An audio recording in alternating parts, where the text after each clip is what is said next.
The tension of competitive rivalries is often a key ingredient for creating art. A young Renaissance painter named Leonardo da Vinci engaged in a battle of words with the great master Michelangelo. Braque and Picasso were so similar in their Cubist style, it was difficult to tell who painted what. The traditionalist Brahms and the avant-garde Wagner created a division among classical music enthusiasts. Fights were known to break out before premieres. And long nights on the road would provide opportunity for musical warfare between jazz greats Bird and Coltrane. One musical art form born in the inner city with roots in Jamaican dancehall music embraced this spirit of competition like no other, creating a provocative world of words, taunts, and insults. This musical art form would create a culture called hip-hop, and thus began the Battle of the MCs. I never thought I would see the day where I met or heard the wackest rapper in the world, because I've heard a lot of whack rappers, but he very well possibly could be the worst rapper in the world. Dre is a BG. I mean a baby gangster. And he ain't even a gangster. The streets gotta know that this nigga's a fucking fake. He's a phony. You know what I'm saying? He's a fucking phony. My man Nori, man. I love you, Nori. Step your rap game up, man. My man Black Child said it the best. Who wants beef with a snitch? Wow. While y'all was running your mouth complaining about Summer Jam, I was in flip-flops in the south of France. So yo, 50, what's the definition of a wankster, man? I mean, what is that? Ja Rule, Irv Gotti. Fuck your little bitch ass up, nigga. Come here, let me kiss you, little faggot. Yo, they dissing you, son. Yo, he's a hater, he's a hater. This dude ain't saying nothing about me. I said you acting like a bitch. He said you acting like a bitch. Come at me. If I was writing about me, I would kill me. I didn't even know him. And I jumped in that shit head first and said, nigga, fuck you, whatever. I'ma get at 50. He's the real wankster. You got about 15 different beefs that you can pull up. Cold crushing, fantastic. The real Roxanne and Roxanne Shantae. Kumo D caught Busy B. Kane or Coogee rap. I can out-rap Ice-T.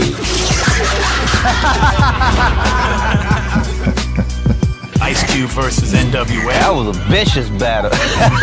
it was from the heart. Jerry Heller. B.I.G. Snoop and Corrupt. Harmon and Cube. Oh, you don't like Hammer. Tupac and Hammer got into it. The Benzino thing?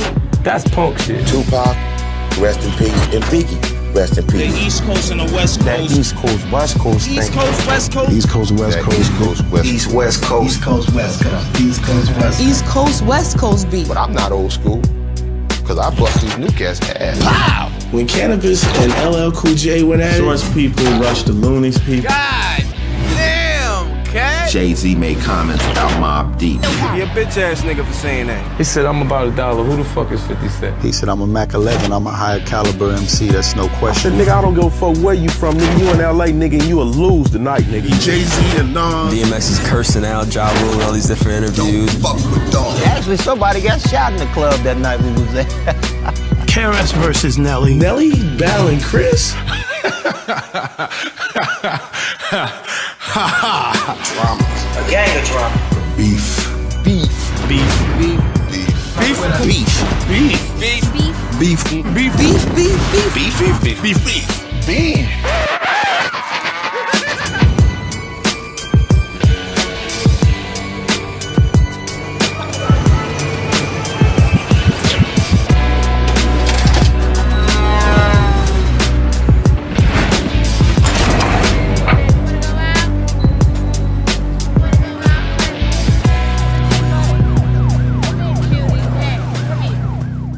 Well, the earliest battle, I think, on history, or most famous battle, is Busy B and Kumo D. This battle took place over 2 decades ago and is still being heard today. I heard about that battle in Brooklyn as a graffiti artist. That's how, as an atomic explosion went out. That was at Harlem World Stage, 116th Street, Lenox Avenue. Right here, Harlem World. You understand what I'm saying? This is the place. It's a supermarket now. They got Met Food, but that's the world famous Harlem World right there. Legendary Harlem World. Busy B was more of a, what they would call a celebrity club rapper. Somebody go, ooh, ah, ooh, ooh, ah. He would just kind of go into a club. You know, Busy B was known to bite people's rhymes. He'd take a little bit of your rhyme and a little bit of his rhyme, but he could go in and rock the party.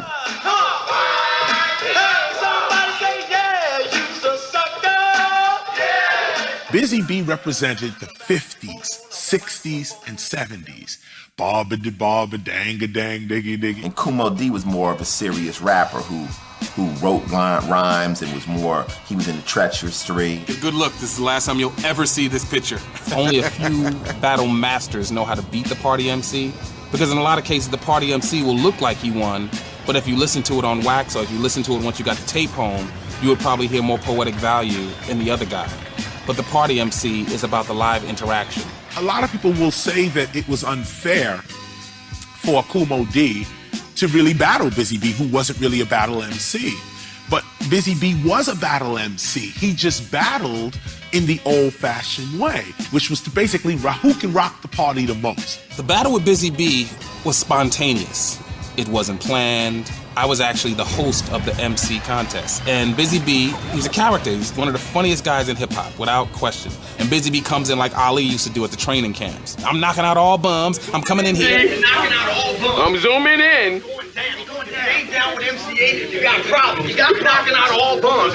The Chief Rocker Busy Bee, you know what I'm saying? Let me take a picture with this coat, because this is my trophy. Let me take a picture with it right now. So he bent down and he was taking pictures with the trophy or whatever. And it was like comical. And it always takes one heckler. So one heckler looks up and says, "You can't beat him." And Busy Bee says, "I don't care who it is. I beat anybody. I done won 800 of these in a row, taking pictures and he's posing or whatever. Just give me the trophy right now, because nobody can beat me. I'm Chief Rocker Busy Bee. I'll be back to claim this in about 25 minutes, blah, blah, blah. I'm gonna let everybody else go ahead and do what they gotta do, because I'm gonna win this thing." And the guy says again, "But you can't beat Mo D." And he says, "I don't care who it is. Anybody get in here, it's gonna be suicide. That's it. I'm knocking out all bums. I'm knocking out all bums." I don't even know what I expected him to do. Like, was he supposed to turn around and say, "No, I can't beat him"? Because that wouldn't be, that's not machismo. That wouldn't work. So he did what he was supposed to do, but my ego was just out of whack at the time. So I said, I can't believe he didn't acknowledge that he couldn't beat me in a battle. And so I go up to the guy that's in Harlem World to put my name on the list. He said, "You getting in the battle?" I said, "Yeah." I said, "And put me on right after Busy Bee." I was on stage doing it. It was my turn to rock. I felt every time it's my turn to rock, I like to enjoy the crowd, make the crowd enjoy me. So I get on the mic, I do my regular bob with the bob, dang, rocking and making the people, oh yeah, scream, holler and all that, right? The competition was supposed to be over. Busy Bee rocked the party. Like if you listen to the tape, Busy Bee was already on stage, had already rocked the party completely. People were totally satisfied with him. Once again, MC Busy Bee with Cool D. So then they say, "Oh, we got one more contestant." We didn't know he was going to get down. So we're going to let him rap. And at that time, I'm not paying none of that no mind, because I'm not even worrying about nobody trying to snap on me or say something about me. So I'm not even figuring that's going to happen, right? So I go downstairs, I'm partying. Jeez, man, I took some time and rocked the house. You know what I'm saying? Look here. Now we go to the hotel, cool out. I got the limousine outside, I got girls, I got the champagne. We're gonna have some fun and work it out. Party people in the place to be. My name is MC Kumo D from the Treacherous 3. My man LA Sunshine in the place to be. We gonna get a little something straight here in the place to be. How many people think Busy Bee Starsky rocked the house? I hear that in the place to be. Yeah. He did rock the crowd, but this is a battle. But if y'all notice it or not, I heard a lot of shit, Busy Bee's popping shit saying he'll take out any MC and all that. I give it to the man, he know how to rock the crowd, but when it come to having rhymes, no way he can fuck around, and I'm gonna prove that right now. So now I'm putting in your mind that what you just saw wasn't really anything. Do now. Hold on, Busy Bee, I don't mean to be bold. Put that bar bullshit on hold. We're gonna get right down to the nitty grit. I'm gonna tell you a little something why you ain't shit. There ain't an MC cock that you don't hug. You even bitch your name from the love bug. You're not a fight a nigga's name, miss some low down shit. If you was money, man, you be counterfeit. The crowd is like going berserk because they're like, I can't believe he's attacking them like this, and it's by surprise. Nobody knew what was gonna happen. So I'm at the lower level, I'm partying, we down there drinking, and they coming downstairs, yo, Biz. I'm saying, what happened? yo, Biz, yo, D going crazy over you. I said, what, who? Kumo D disrespecting you, calling you all kind of this, saying this and that. I'm like, yeah. Kumo D just comes out of left field and just demolished him. He shut him down. Kumo D kind of took Busy B apart. And they actually got it on the radio. The mixtape that floated around the world forever. And from that point on, the tape became like a record. Everybody had the tape, and people would run up to me and be like, I heard what you did to Busy B. You're faking the funk, cause you're faking the funk. And at the end of this rhyme, you can call me Uncle. Modi rock, shock the house. Call me Uncle, rock the house. Y'all, like this, y'all. Now imagine going from bobbity bobbity dang dang diggy dig. This is the changing of the guard. Hold on, brother, man, don't you say nothing. I'm not finished yet, I gotta tell you something. Too hot to trot, I'm here to rock the spot. I'm gonna rock your ass whether you like it or not. The battle between Kumo D and Busy B gave birth to the lyrical MC. You're not number one, you're not even the best. And you can't win no real MC contest. You now have to make sense of what you say in order for us to give you power. To tell you the truth, that might have been the best thing for him. It worked out for me, and we've been friends before that. Never stopped being friends. Yeah. Chief Rocker. All right. So let me know when the anniversary's gonna be. Like I said, no surprise attack, no dumb shit. Be at the airport when you arrive. All know that he's just Kumo D, not Busy B. And I'm going to see him straighten out it all out, like all of those that I'm still king. Have to bow down when the chief comes in town. If Kumo D had lost that battle, nothing we're saying today would be said. The way we're saying nothing, it would not exist. We would all today would have to start our rhyme with, well, bobbity bobbity dang dang diggy dig. We've always done something with words, and we've always done it in a way where I think it's kind of competitive. What was Socrates and Aristotle and all those people doing with words when they had these debates in Greek society? All the way back to Africa, you'll find that there was wordplay and there was some sort of competition with words. What are debates about?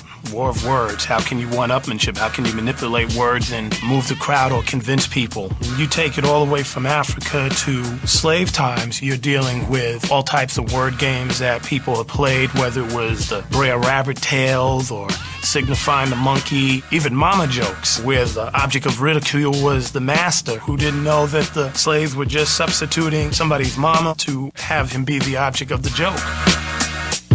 H. Brown wrote a book called Die Nigga Die, and in that book he kind of outlines what he was doing in the 50s, and he describes people standing around in a circle in what sounds like a cipher today, where you have a bunch of brothers standing around rhyming against each other. On the one, young nigga, pass the mic on the two, pass the mic on the three, young nigga, yo, pop, it's on you. One of the immediate predecessors to rap was this game called The Dozens. And The Dozens really was a rhyme game where you talked about people's moms. At your mama house. Yo, mama. Oh, your mama's so fat. Well, your mama's favorite day was fight the shower. You can take a bath. I don't like to take no bath, and my favorite song is fight the shower. I remember talking to Rudy Ray Moore. You know, people know him as Dolomite, and he described how people had all this wordplay when he was coming up. Dolomite is my name, and rapping and tapping is my game. I'm the one that killed Monday and whooped Tuesday and put Wednesday in the hospital. Rhyming is a part of, what you have to do when you do certain things. You have to make it rhyme. When you talk trash on a certain level, it has to rhyme.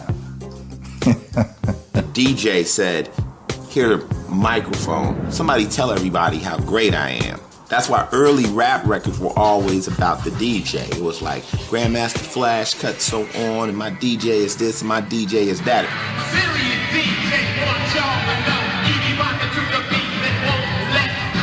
Now this MC has the microphone, so what he would do is say, yeah, by the way, the DJ's this, but I'm kind of nice, and I'm kind of fly, and I live in a house, and I got this, and the girls want me, and the girls would scream. But then the next guy would get on the mic and say, yeah, The last guy was kind of good, but I'm a little better. And by the way, I was with his sister. Everyone in their own mind, by their own right, thinks they're number one. I'm ill. I'm tight. I see a lot of talent, but I see no competition. But you will never fuck with me lyrically, because I'm on some other shit. You got to be able to do what I do, plus. We the heavyweight champions of the world for the last 7-8 years. Yeah, no. But you know, hey, I'm ready for anybody. We got the #1 rhyme niggas in the game, period, right here sitting in front of you. Like I said earlier, I deserve a Lifetime Achievement Award. Rap started out as a full contact sport. It was highly aggressive. It's gonna be aggressive. Hip-hop is competitive. Find a rapper that doesn't think he's the best. And I bet you he won't be a signed artist. I bet you it'll just be some guy that's playing around. The battle was like the way you took your steps to showing that you was the greatest. MCing was about being the freshest, being the dopest. If you're gonna say you're number one, you gotta prove it. You know, you step up money, then I'ma step up. You know what I'm saying? Two people can't be in the same room saying they the best. They're gonna have to battle. They're gonna have to prove it. Get down with the staff. Get on the mic on my right. Let's go to the stage. Let's hit me and you. Forget that record. Forget all of that. Just hit the drum machine and let's go. My man G-Rap, bullets all on you, so get on the mic and do what you want to. No thanks. Back to you, Dick. It's not about how you look or what you did, how many bitches you fucked, how many rings you got, or none of that. It's who can rhyme the best. That's what it's about, yo.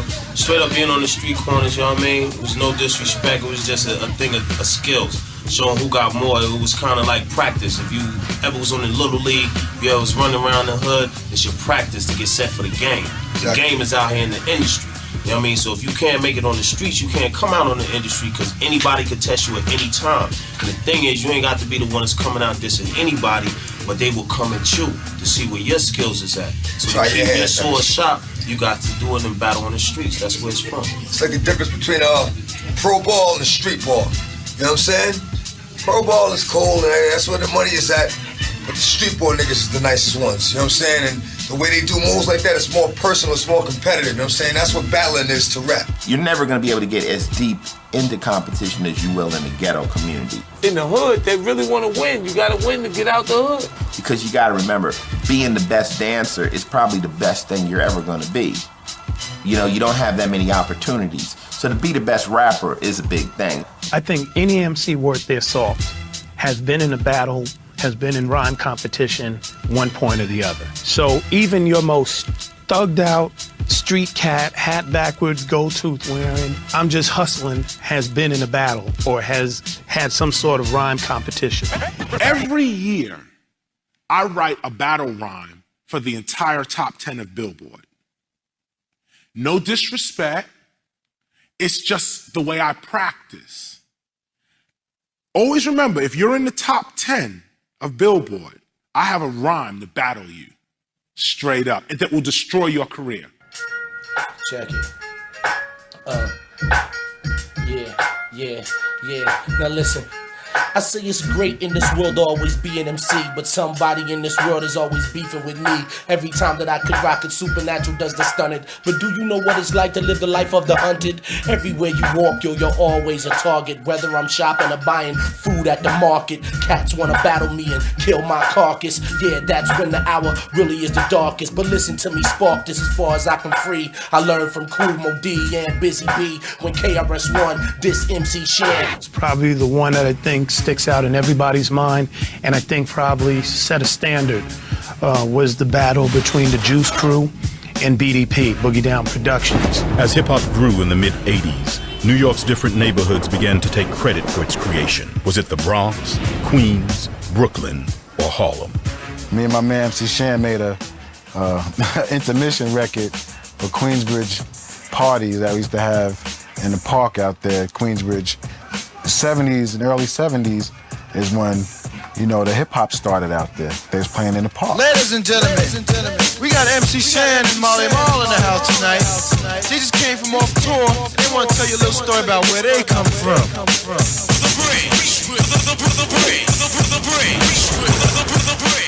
Mr. Magic, who at that time in the mid-'80s was the pinnacle and the height of what it meant to be an on-air DJ who played hip-hop music. He was the man, known around the world, Mr. Magic's Rap Attack. And here you had up-and-coming artists, KRS-One, Scott LaRock, bringing their record to Mr. Magic and him not feeling it. What up? KRS-One, Scott LaRock. Yeah. This is how we barge in. Yo, this is Boogie Down Productions. KRS, Scott LaRock. Here's our we're performing right there, like this. So obviously, Mr. Magic is like, who are you? Get out of here! And at the same time, Mr. Magic was also supporting a number of MCs that included Master Ace and Craig G and Big Daddy Kane and all these other folks that were collectively just called the Juice Crew. We leave frustrated. Magic dissed us. He wouldn't even give us the time. He wouldn't even. Who he think he is? Now, somewhere along the line, we get the impression that Mr. Magic said our tape was whack, whack, whack. He heard it and said it was garbage. I said, garbage? MC Shan is garbage? So I went back to my shelter, sitting amongst 600 men, bugging out. I'm sitting on the edge of my bed, I'm writing South Bronx, South Bronx, South Bronx. So my issue was what MC Shan said in the record. You love to hear the story again and again about how it all got started way back when. The monument is right in your face. Sit and listen for a while to the name of the place. The bridge. The bridge, the bridge, the bridge, the bridge. Queensbridge. I said, It was $25 an hour for an 8-track studio. We were there 2 hours, $50, a lot of money. That what you hear on the South Bronx is one take. Scott was complaining that I took too long.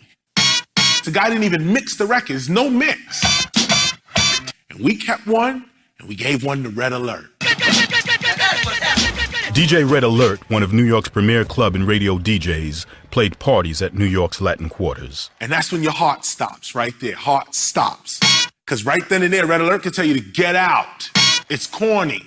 Look, man, you ain't got a shot. Red Alert will tell you in a minute. Yeah, I'm sorry, I don't like the record. You don't have a shot. And your career's over. Wait, and one song goes on. When he gonna play the record? He probably don't like it. Now the song go on. Boom, our song comes on. The whole place stops. Yo, what's up, Blast Master KRS-One? This jam. And they're doing like this. And by the time we got to, and I'm from the South Bronx, the South Bronx place erupted. Red Alert played that record 3 times in a row.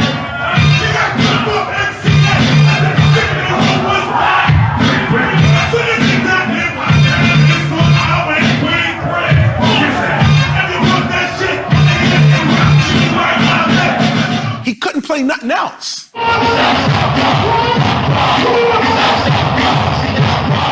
After the chorus went, the crowd, he tried to put on another record, they sang the South Bronx chant over that record. So he'd have to put it on again and put it on again. You can't imagine the feeling. Correct. For 86, you suckers. So to go against Shan was meant like a lot. So when KRS did that, that's when everybody that listened to rap had to really sit down and take it serious. After the triumph at Latin Quarters, KRS-One's star began to rise, with South Bronx on the radio as a direct challenge to hip-hop's premier MC. Chris claimed that I said that hip-hop started in Queensbridge, which I didn't. In the beginning of the song, you hear Marley say, oh, they want to tell you a story about where they come from. That's the key word, where they come from. The bridge, the bridge. Well, Chris took it, and he's like thinking, oh, Marley talking all this stuff. Everybody knows hip-hop started in the Bronx. Cool Herc, Time for the Bronx to come back. We came back live. So was there like a lot of resentment and everything after the record? Is it like a rivalry going on out there? Yeah, say that. Yeah. My response to his response was, kill that noise, because you can't mess around. I don't really mind being criticized, but those who try to make fame on my name dies. South Bronx, kill that noise. South Bronx, kill that noise. And I was just like, yo, please, kill that noise. South Bronx, kill that noise. South Bronx came out, then Kill That Noise came out, And I put out The Bridge Is Over because it's all I had. These are rhymes that I was saying. So I ran back in the studio the next week and made this record, The Bridge Is Over. I didn't need to be in this hip-hop game with all the people in my camp, the cold chilling, and all, everybody was negative. Even my own clique tried to play me low. Shan's my man and all that, but I think Chris kind of came out the victor a little. Didn't need the criticism, didn't need the people, my own crew dissing me and dogging me.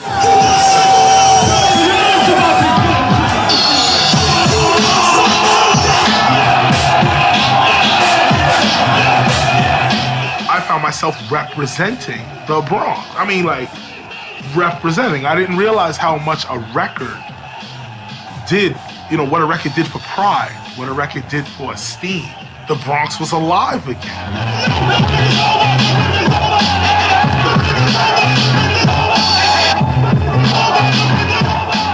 I'm from Queens. He was going, Manhattan keeps on making it, Brooklyn keeps on taking it, Bronx keeps creating it, Queens keeps on faking it. Yeah. Ship so hot, we still had to fuck with it. So if you said anything about me, I was gonna get you, no matter who you was, where you was from, why you was there. I'm still the only guy in the whole game that represented and battled the whole borough by myself. If you thought MC Shan lost to KRS-One, or if the Juice Crew lost, they were able to come back and still be legends because the hip-hop community was forgiving. It's like, okay, they got you on that battle, but there's another tomorrow. Hip-hop shit. My man MC Shan went right to the brass master, and I want to let all of you know that this is my crew right here. Me, you. I've had the 6 cars in my yard. I've had the Mercedes. I still got the BM, the motorcycles, and all of this in my yard right now. I've had that. I'm talking about planes and boats now. I ain't into cars and Chris. That's for you little punks. I'm talking planes and boats, because I spit shit directly being aimed at throats. I got doorbells with real bitches singing the notes. I got new Chris lines, man. I got new lines to burn to the... If there was no me, tell me, would there ever be a Chris? No QB, tell me, would there ever be a diss? Thank God and Miss Parker for the fact that you're here, but thank me for your career. You're here. MC Shan could have won the battle simply by ignoring me. I'd be nowhere. There'd be no KRS-One, there'd be no 12 albums, no Stop the Violence movement, no Human Education Against Lies, no Temple of Hip Hop, nothing. It was because MC Shan understood hip hop that he said, oh no, this guy's stepping to me. By the late 80s, LL Cool J had become a superstar, which increasingly in hip-hop meant he had become a target. Listen to the way I slay your crew. Damage. Into the break of dawn, LL Cool J shot back at all his rivals. MC Hammer, Took my old gym teacher ain't supposed to rap. Kumo D, Got the nerve to have them Star Trek shades on. and Ice-T. Mr. Pusherman, give me a face so I can show you I'm immune to them romper room tunes. You little hip-hop raccoon. LL Cool J and his opponents brought the MC battle out of the clubs and on to the national stage, where the rules were very different. I took the cover right home to the bathroom. And the immortal words of LL, hard as hell. Your broad wears it well. She's the reason that your record sold a few copies. But your rhymes are slow. Where I was coming from, being from a gang culture in the LA street, if somebody said something about you in the street, you immediately wanted to go see them. And it was like, I can say something about you, but you can't say nothing about me.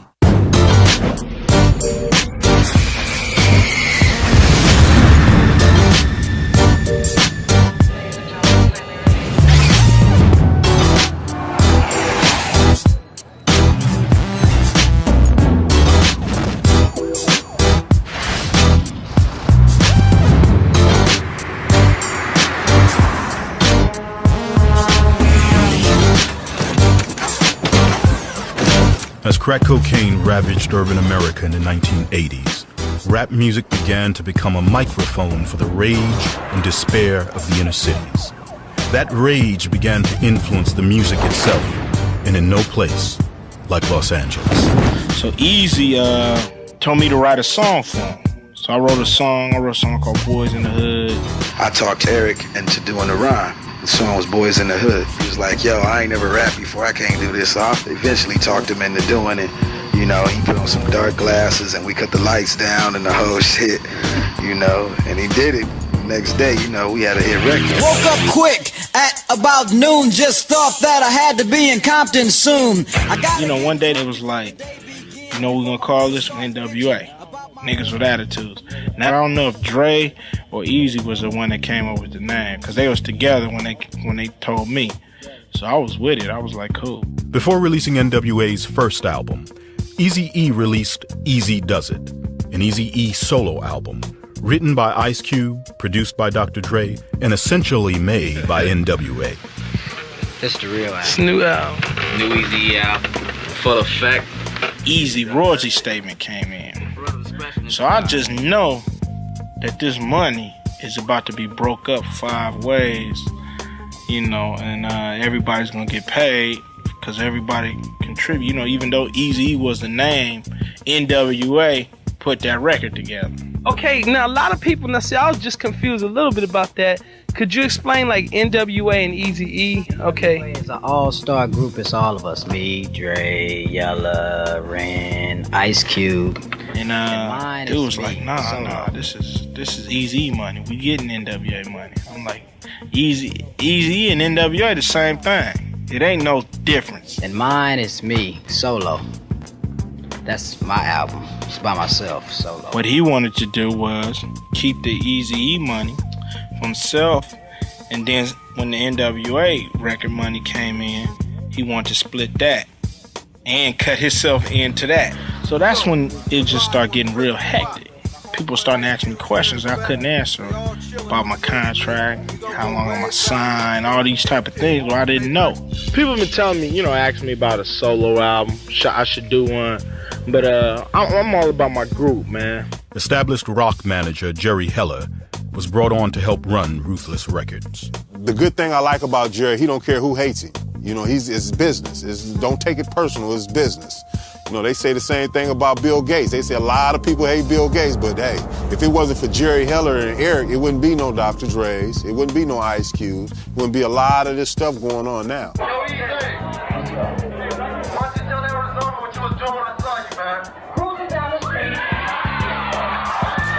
We were on the Straight Outta Compton tour, and some of the people from Priority Record came down there with the platinum records, and they came down and they set these $75,000 checks in front of all of us. What's this for? And he was like, okay, this is for, you know, record sales and for an advance on the next record. So we like, cool. But there was a but on the end of that. But NWA is not a group legally because there are no contracts signed. See, up until then, everything was just verbal on a homeboy level. This is what we're gonna do, this is how we're gonna do it, and that's it, and this is how we're gonna get paid. So Jerry Heller comes in and he goes, yo, you guys are not a group until these contracts are signed. You can't get these checks until these contracts are signed. So seeing $75,000 sitting on the table, and you know, we some kids out of Compton. We've seen most at one time, $2,000. So we like, okay, cool. Cube was the only smart one at the time. You know, he didn't sign the contract. They say the pen is mightier than the sword is oh so true. You know, that moment messed us up for a long time. Cube was just more business oriented than all of them, and you know, he did it right. You know, hey, I'm not signing nothing. I caught Jerry Heller, Eazy-E handing the cookie jar, and I was willing to say, you know, fuck it, I caught y'all, you know, just pay me what you owe me and we can keep on rolling. But, you know, they wanted to save face. They felt like if they paid me, they would have to pay everybody else.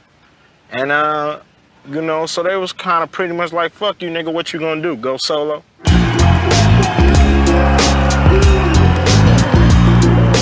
Ice Cube's first solo album, America's Most Wanted, went gold in only 2 weeks. Yo, man, I'm more than happy on what's been going on. I'm more than happy with the move, more than happy to really get my career going like I wanted to go, you know what I'm saying? You said 1 million copies later, here we are, it's only 5 weeks into the album, you know what I'm saying? So, you know, I can't do nothing but be happy, you know? And some people told me, yo, I made a bad decision, what you think? When NWA split, different crews went with different people, and, you know, they was in conflict with each other. On the America's Most Wanted album, I didn't diss them at all. I didn't say nothing about NWA. Not even one word about nobody in the group. So for them to come out on they shit, 100 miles and running and diss me, that was their attitude. So now it's 4 'cause the 5th couldn't make it. The number's even, now I'm leaving. I did a little diss back and jacking for beats. And if I jack you and you keep coming, I have you march 100 miles and run. Hey, yo, this is MC Ren from NWA, and you back with me on Out West, you know what I'm saying? That fool Ice Cube put a diss on this record, yo. Hey, why don't y'all tell them what we think about Ice Cube? You know what I'm saying? That's what time it is, you know what I'm saying? And that fool Mind is playing tricks on him on Out West. Check it out. While the first songs contain only mild disses, the beef escalates with NWA's real niggas. They came back and did a bigger diss on me on their album, Niggas for Life. A message to Benedict Arnold. Yo, be original. Your shit is sloppy. Get off your dick, you motherfucking carbon copy. Only reason niggas picked your record is cause they thought it was us. Trying to be like us, sound like us, dress like us. And then I came back with the death certificate. On his death certificate album, Ice Cube recorded No Vaseline, a vicious attack on NWA and Jerry Heller. Goddamn, I'm glad y'all set it off. Used to be hard, now you just went soft. No Vaseline. Living with the whites, one big house, and not another nigga in sight. I started off with too much cargo, dropped 4 niggas, now I'm making all the dough. No Vaseline. Yellow boys on your team, so you're losing. Hey, yo, Dre, stick to producing, calling me Arnold, but you Benedict. Easy-E saw your ass and went in it quick. It was from the heart. Cause you get fucked out your green by a white boy with no Vaseline. When we heard it, we was like, woo. When I first heard No Vaseline, I laughed. And the first thing I did is picked up the fucking phone. I called E. I said, hey, what's up?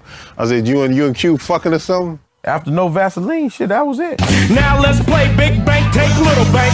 Try to diss Ice Cube, it wasn't worth it cause the broomstick picked your ass up. They up the ante for diss or battle records as far as we're concerned. With your manager, fella.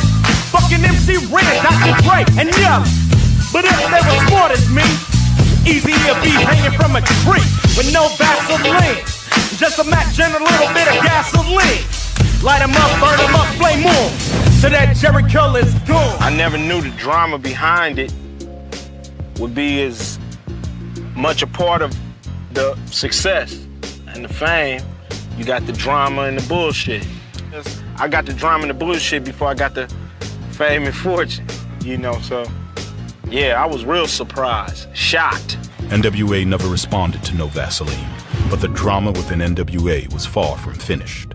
One person decides he deserves a little bit more money than the other person, and that's when everything gets all, crossed up.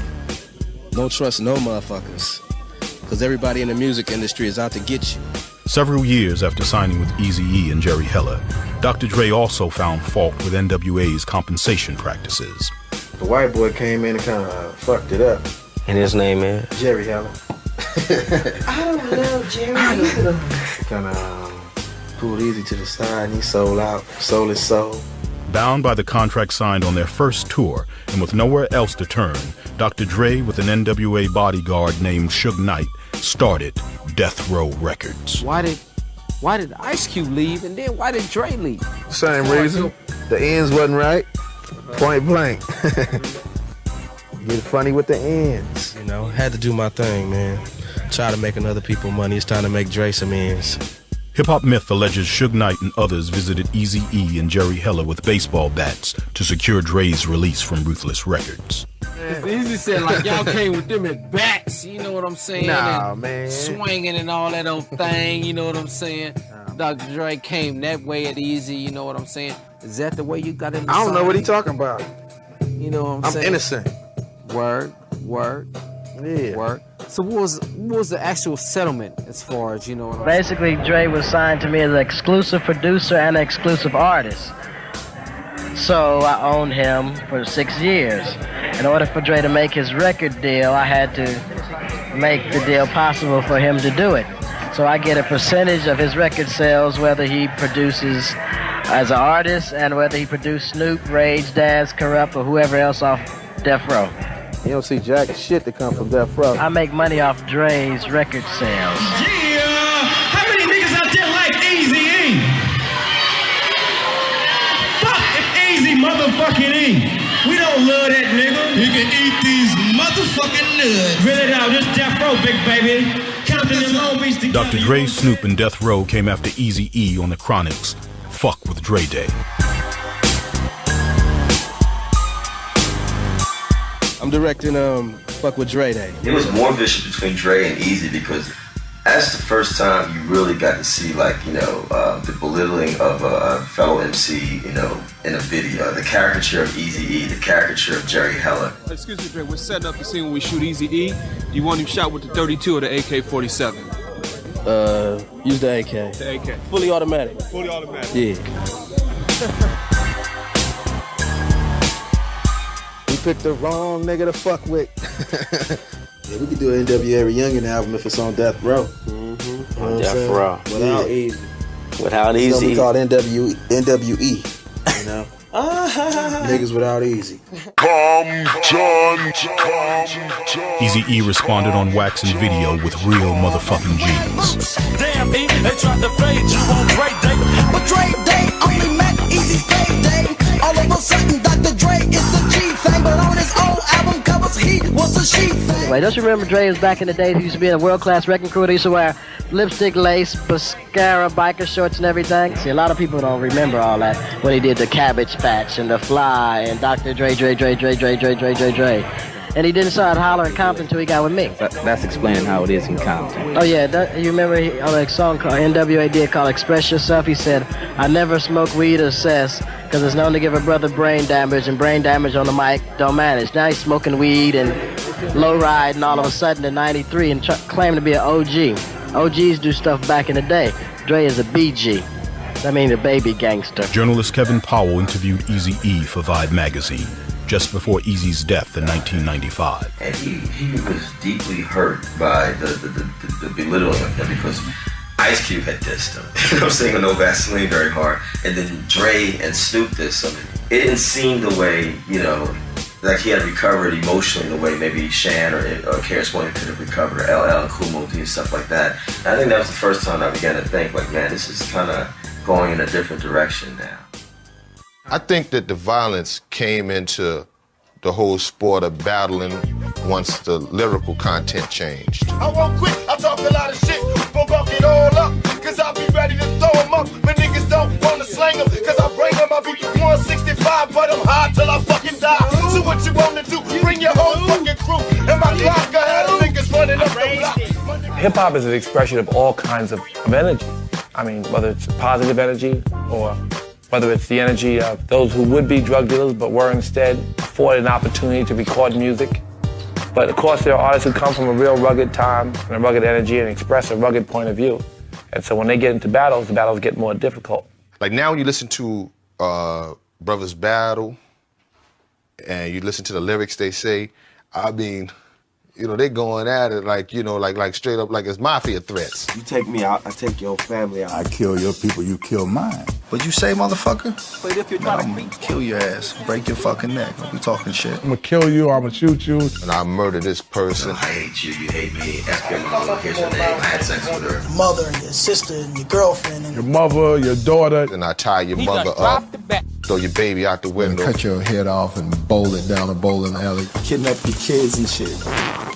Kidnap your aunt. I'll say something disrespectful to somebody else's kids, about their kids. And when I say that, I'm saying it with intentions to go there. Hip-hop don't have a heart nowadays. Tupac has no heart. What's that say? Heartless. And I beat them motherfuckers down. D-Lo, don't do that! Lyrically and thematically, West Coast gangster rap emphasized skills on the street as much, if not more, than skills on the mic.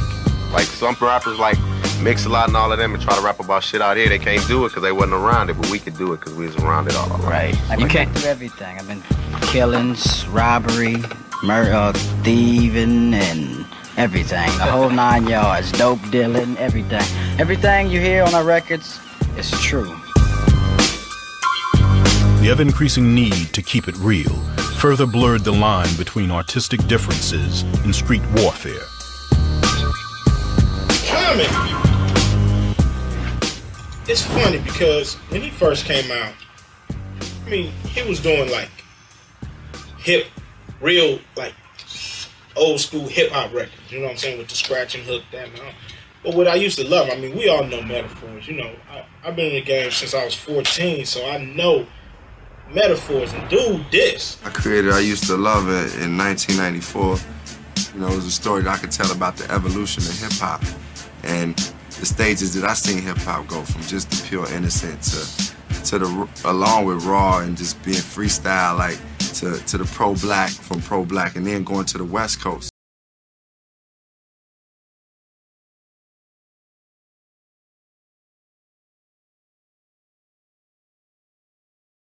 Talking about this girl that he was in love with, you know, she's supposed to be hip hop, and he's so in love with her, but when she go out here, she get fucked up. What you mean, nigga? Why it was cool everywhere else it went, but when it came over here, it's fucked up now? Love NWA, Ice Cube, King T, Compton's Most Wanted, Too Short. And we felt it was a diss, so at least I did. I mean, everybody did, but you know, I was the first one with the pen, so that's how that started. So it was fuck Common. Ice Cube took that as a direct attack and came back and destroyed Common when that wasn't even the nature of the battle that Common was presenting. For their first song together as the West Side Connection, Ice Cube, Mac 10, and Dub C came after Common in West Side Slaughterhouse. Me, Cube, and WC, you know, got together in the studio one day and everybody just wrote their verses right there.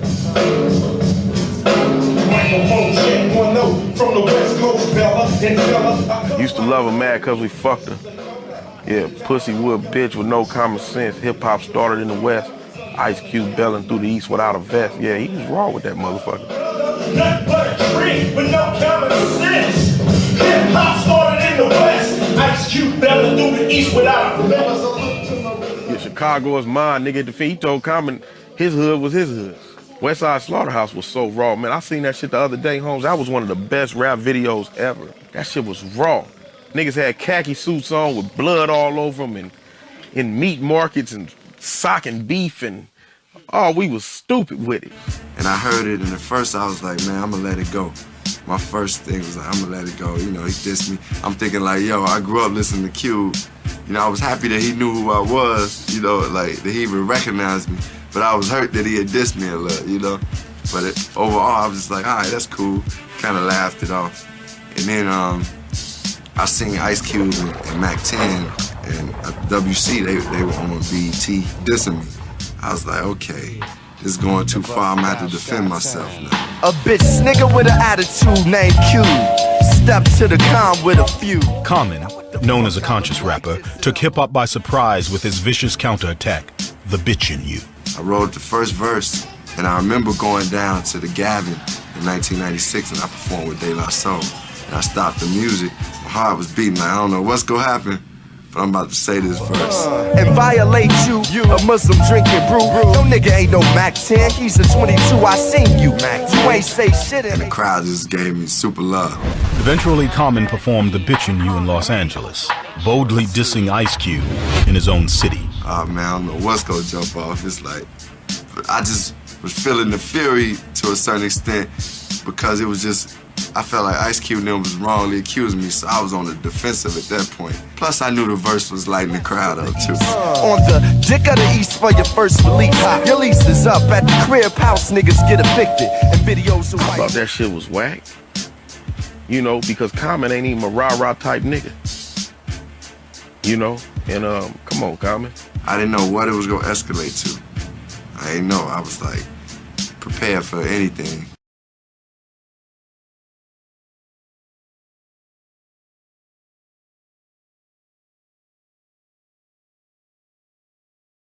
It was getting out of hand. It was getting completely the fuck out of hand, for real. By the mid-90s, West Coast artists grew impatient with the New York bias against their work. That we be gangster rap. Mercedes-Benz built a car. I'm driving one. He ain't gonna get mad at me for driving it, is he? So what, you started it. I'ma finish it. Period. With Dr. Dre's The Chronic, an entire coast demanded respect. Bow Down was the #1 motherfucking record in the country. And we didn't have no spins on East Coast radio station.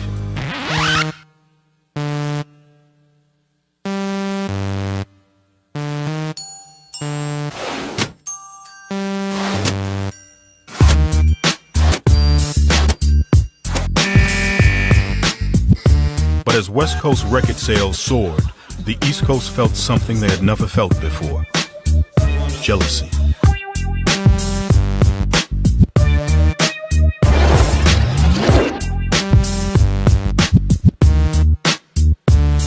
Snoop and them had came out with a song called, you know what I mean, New York, New York. And they was kicking over our buildings and the videos and whatnot. And we had like took that like kind of personal, you know what I'm saying? That's kicking over our buildings, you know what I'm saying? We not finna even get put in that point where we say fuck the East Coast, cause there's money over there, man. So it's like New York is the spot. New York, New York. They like fuck the dog pound right now. So we had to go back at them, you know what I'm saying? We made a song called LA, LA, big city of dreams, but everything in LA ain't always what it seems. You might get fooled if you was the only niggas that, at that time, that came out and firmly stood up for NY that time, you know what I'm saying? Go back, check the records, and you will hear Tragedy, Mobb Deep. Right, video for it and all that. Cause we coming from Queens, it gets down. Well, the East Coast, West Coast thing got big because it sold records, you know what I mean? Because it sold magazines, because it helped ratings for TV and radio. I mean, it was, a lot of it was about money as far as I'm concerned. The media. The media. The media. The media. The media. The media. The media. Fuck the media. Fuck the media. Fuck them motherfuckers. Fuck the TV. Fuck the media. All right. The media sees the so-called East Coast, West Coast war, keeping a curious audience current with blow-by-blow coverage. Many non-related events and grievances were attributed to the beef, and sensational coverage by magazines, radio stations, and television made artists, labels, and fans take sides. Suspiciously immediately following Shakur's shooting in New York on November 6th. East Coast versus West Coast battle. The reported threats on Combs' life. Suge Knight strikes towering Couldn't help but notice the huge biceps itching to bust through his shirt. Heard there was a contract out on my life, said Combs. East Coast, you know. The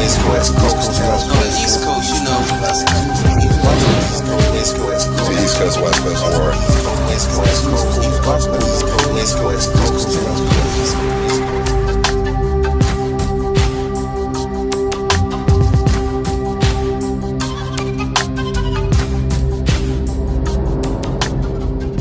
Yeah, the Goodfellas thing was definitely purposeful. The whole Mafia reference was definitely purposeful because at this point, Death Row was the most feared entity in the music industry. And we loved the fact that these cats agreed to pose in these black outfits. We thought it was hot, you know what I'm saying? Death Row Records had a publicist named George Price at the time. And in the middle of us laying out the cover, George Price calls and he says, whatever you do, make sure the letters on the cover are in red. You know what I'm saying? I've had plenty problems with people that live on my block. They ain't start no whole Brooklyn thing like this, East, like Bed-Stuy against Brownsville. They ain't start no whole big thing like that. Controversy sells. The rappers didn't take it to another level. The companies took it to another level. My whole career was I had never been in an interview where they didn't ask me about East Coast, West Coast. East Coast, West Coast beef. Ain't no real East Coast, West Coast beef. Oh, you don't like Hammer. Or you don't like Will Smith. You know, let's just get you to say you don't like somebody. You could be, artists from wherever, from Wyoming, and they're gonna ask you, well, how do you feel about what's going on with such and such and such and such? What about Eazy-E? So are you happy at Death Row Records now? But I ain't get on the camera to talk about that. The interview nigga asked me a question about it in the magazine. He was like, yo, I heard boom, boom, you wasn't feeling with Jay-Z. I was like, yeah, you know what I'm saying? I think you're a bitch ass nigga for saying that, you know what I'm saying? No, I'm not gonna say Come on. Now, when you make a statement, it's in the paper, you've taken a stance. Bottom line, fuck that fat bitch. When you're new in the game, you got an open mouth and you're not aware of the game they're playing with you, and you may open your mouth and say something about somebody that you didn't have to. Fuck the source, alright? Source can suck a dick. Fuck them motherfuckers. Can we say fuck Tim Dog on TV? Say it. Fuck Tim Dog. When you read your article, that's the piece that's blown up. That's in the big letters. You're like, oh. And the stories kept coming. Rumors that Tupac had sex with Biggie Small's wife. That Tupac Shakur had been raped in prison. That Puffy had something to do with the death of Jake Robles, Suge Knight's close friend. March 1996. A gun is drawn as Death Row and Bad Boy square off at the Soul Train Awards in Los Angeles.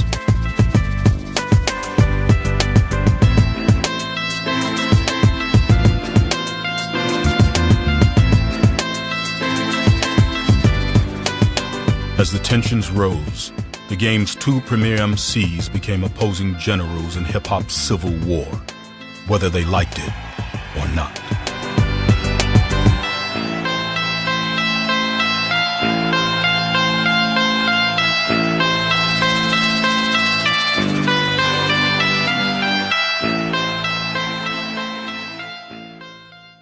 And so here we are, you know, with this magazine. And we know in the magazine world, even if something says September, it generally comes out like the month before, around the middle of the month before. And so East Coast, West Coast, by September 13th, Tupac is dead. You know, 6 months later, Biggie is dead. And so this cover is actually kind of eerie, you know what I'm saying? When you see a Vibe magazine, when you see Puff and Biggie on the cover and see East versus West, niggas in the hood don't read articles. They just see East versus West. Oh, it's on. It's on. When I see them niggas, it's on. I think Vibe gets a lot of heat for that one, because it was such a, you remember that, what that cover looked like. And I think a lot of the people who probably worked at Vibe at that time still to this day feel kind of like, you know, but Vibe wasn't the only people calling that beef that. Everybody was. And it was crazy. It was just a crazy time. And I might say now, you know, I regret the media's role and stuff like this, but we really didn't realize how deeply we were into this. I mean, if I'm only in my 30s now, I was in my 20s like most of us. You know what I'm saying? We were all kids documenting this thing. We're not even clear who we are, and we're dealing with this dominant youth culture of the day, and it's taking this very violent turn. It's this thing called East Coast, West Coast. We've never seen anything like this before. We're just literally swept into it. It was insane, you know? There was no way to know where it was going. No way. You know, like with the Biggie and Tupac battle, you know, there was a lot of people that was not checking to see if Pac had outrun Biggie. They were checking to see who could win in a physical confrontation, whose camps could win if the two met up with one another. As the business of rap music became increasingly like the streets, the artists' crews, made up of close friends, family, and up-and-coming artists, became increasingly part of the problem. They were there to stop. I mean, I've dealt with a whole lot of people that involved themselves in the streets and brought the streets into the game. And it's like the problem with that is when you bring the streets into the game, they only know the rules of the streets. I got family, and I got a big family. You know, one of them dudes, you know what I'm saying, who just had a real big family? I have an extra huge family. But even the cops get that confused. Like, you know what I'm saying? The cops start thinking we're a gang and we're this, and they don't understand I just make music. And you know what I mean? These dudes just support me a whole lot. And some of these dudes just support me from the street, and they living this life. Most rap crews are made up of, I say 50% businessmen and 50% thugs. 50% of your crew is made up of homeboys that just came home from jail. Now my boys that just got out, I've been the guy on their TV that they've been pointing at. That's my man. That's my man. When they get home, their life is based around maybe I could roll with Ice. Maybe Ice could help me, you know? Now, what can he do? What can he actually do? But say, yo, Blows, Joe Blow was dissing you and I knocked him out in the club. What can he do?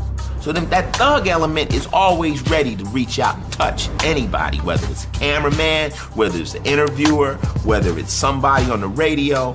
They do not have any other way of showing the rapper that they man than busting somebody in their head. And that's where they get their stripe. So you gotta understand that thug element is always available in rap. You know, they want them stripes. They want them points. So it's like, even though you might tell a person, look, I really need you to slow down and cease fires and that. Hey, he's a grown man. When you're not around, he might just come along anyway and just, you know, do what he want to do on his own. Then, instead of fighting me like a G, he ran. Now, I can't help it if some niggas that was on the scene beat his ass for running. That was something separate, you understand me? And I can't help it if they was screaming thug life as they did it. That ain't my fault. That's just how shit went down, you understand me? I could not be there, but if I have this person running around with me to the point that you would start associating him with me, and he decides to just go kill a nigga while I'm off doing some other shit, they gonna say I sent that. I've been in situations where I've been with my boys and I'm talking to a friend of mine in hip-hop, but his soldiers is sizing up my soldiers. You see what I'm saying? His man just came out looking at my man crazy. I'm walking down the street, my man's like, I don't like his boy. I'm like, you shut, that's my man. But that's they animal. That's how they rationalize things with combat. So when you first come out of the hood, you come out of the hood and you were a drug dealer and your friends is drug dealers and your friends is thugs and you were just a poet that hung out with thugs and you might have been thug too and you got a record. People around you are very protective. They're very violent. They don't really believe they have nothing to live for. And you are the centerpiece of their lives and and you're trying to train them as you learn. It's tough. I mean, Snoop got people that's loyal to him that would probably kill you before he would. But you gotta know how to separate your friends from your homies from your loved ones. I mean, you got homeboys, you got friends, and you got dogs. My dogs is with me all the time. My friends, hey, what's happening? No, all right, I get back at you. And my homeboys is people who I got love for, but they don't understand this business right now, so I have to keep it to a limit. It was times where I had concerts and shows, and I tell a couple people to meet me on my block, on my corner when I first got signed. And before I know it, I look up, it's like a parade outside. There's always somebody in somebody's ear, like telling you, fuck that, B. This, that, and third. Yo, did that nigga go right there?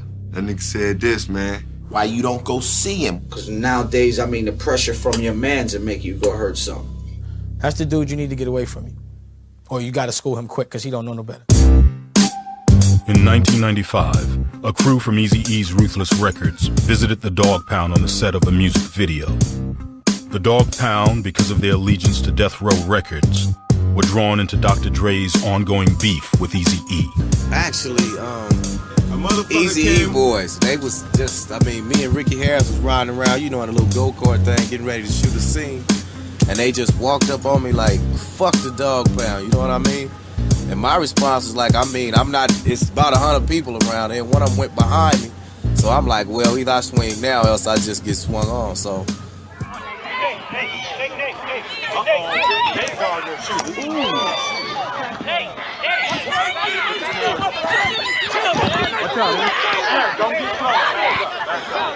But Eazy-E, rest in peace. I don't know how much he had to do with influencing them to talk about us.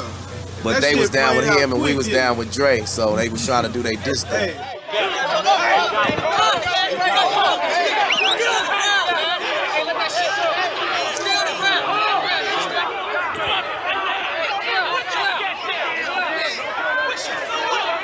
And we not trying to be no hoodlums, we out here trying to make money, because I know that day I felt real bad about what it looked real silly.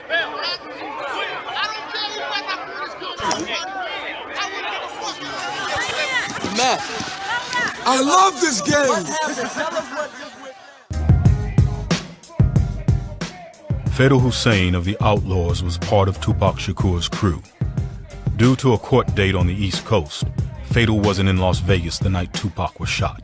Not that I'm some kind of, gladiator or nothing like that, but if I was dead, I know, I'm in the streets basically. Only time I'm not in the streets is when I'm with Tupac. So I know right from wrong. I know, this shit is still a street. And I know it's certain things you can do and certain things you can't do, man, especially when you at that level. And it's like people that was around him at the time wasn't feeding this to him, man. After a Mike Tyson bout, Tupac Shakur started a fight with Orlando Anderson, a Los Angeles gang member. Several hours later, Shakur was shot in a car just off the Las Vegas Strip. I never stopped thinking about what the fuck was Tupac doing out there rolling in the dirt with a nigga that he ain't had no business even. He shouldn't even gave that nigga the time, man, to even say some shit like, yeah, me and Pac had a fight, man. It was like 100 other niggas there. It was supposed to be people there that was supposed to step up and handle situations. Niggas wasn't around just to be rapping and eating up shit and messing with chicks and shit like that. Everybody in the crew got a part to play. And if you don't play your part, then it's all gonna crumble. And if they get the head, man, what's gonna happen to the body? I felt like if I was dead, shit would have been totally different, man.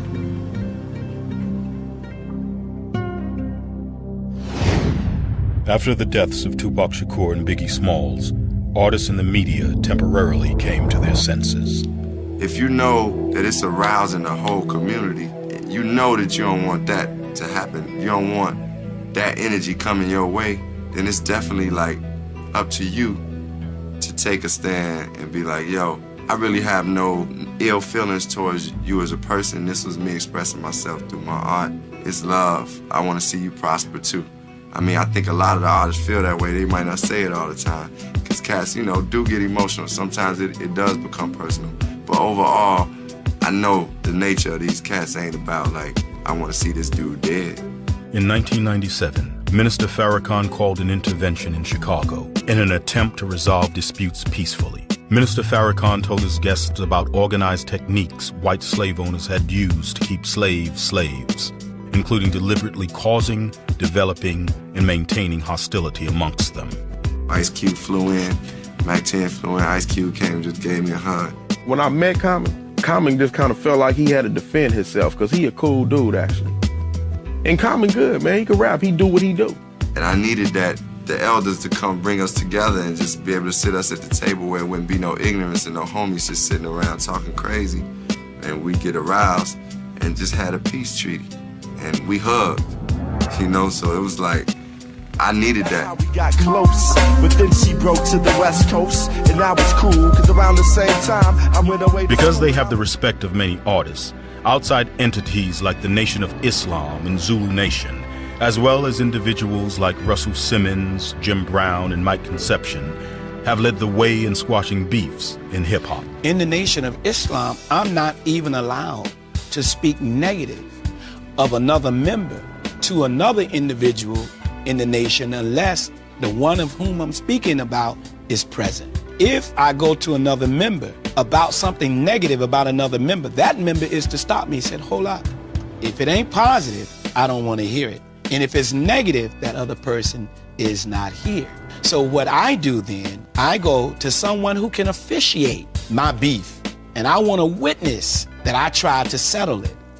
So I don't fear nobody but God. I don't have to go and slander you behind your back. I think that's a coward's way out. Sometimes the other artist didn't even realize you had a problem with him until he heard your record. See, that's a punk way of doing things to me. That's not being a man or a woman. You should have called that artist and faced them with arbitrators saying, you did this to hurt me, and allow that person to say, I'm sorry, I didn't know what I did affected you this way. Would you please accept my apology? We have a hip-hop summit here. We have people that work all day long on settling beefs. You know, I've been lucky enough to have an opportunity to influence some of these people. And if someone listens to me, then I should use my influence best I can. I pay for a lot of this shit myself. I don't expect to get any help from the people who own the record companies. I wish they'd help me underwrite the hip-hop summit because they're making billions of dollars. I don't think that people give a shit. Sometimes I don't even think they care if the artist dies as long as the catalog sells.